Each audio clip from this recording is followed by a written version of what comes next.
ఆలోచన మర్చిపోలేదు. కానీ పార్టీగా నేను కాంగ్రెస్ పార్టీలో ఉన్నాను.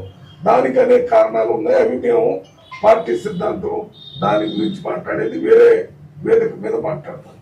ఇక్కడ నేను ముఖ్యంగా ఈ సొసైటీ పెట్టాము. ఈ సొసైటీలో చిన్న చిన్న 5-6 మందిని కలిసి ఈ కార్యక్రమాలు ఎక్కడ జరిగితే అక్కడ ఈ పని చేయాలనే దాని మీద ఉన్నాం. దయచేసి మీరు అన్న డైరెక్షన్లో నడుస్తూ ఉండండి. నేను అన్నతో మాట్లాడతాను. నేను ఏం చేయాలో అక్కడ నాగర కర్నూలులో మీకు కావాల్సినటువంటి ప్రొటెక్షన్ కానీ, ఉండటానికి ఇల్లు కానీ, ఉద్యోగం కానీ, ఇవన్నీ వాళ్ళని మాట్లాడి మళ్ళీ నీకు చెప్తాను. మీరు మార్గం అయితే క్లియర్ చేయండి. మీరు ఇదే పనిలో ఉంటాను. నాకు 2 గంటలకు ఒక మీటింగ్ ఉంది.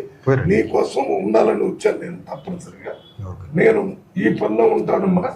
ఊరికే మానసికంగా ఎవ్వడు ఇదైతే మనం ఊరుకో. మనం కూడా మన శక్తి కొలది దాన్ని వాస్తవం కోసం పోరాటం చేసి కార్యక్రమం చేయాలనే దాని మీదనే మేము కూడా ఉన్నాం.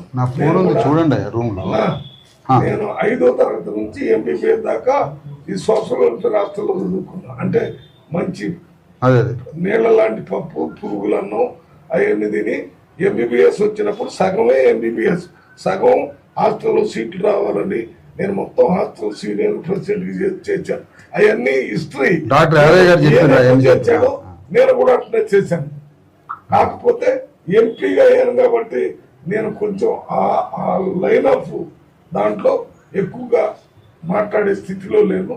తప్పనిసరిగా నా సొసైటీ పెంచుకుందే ఇందుకోసం.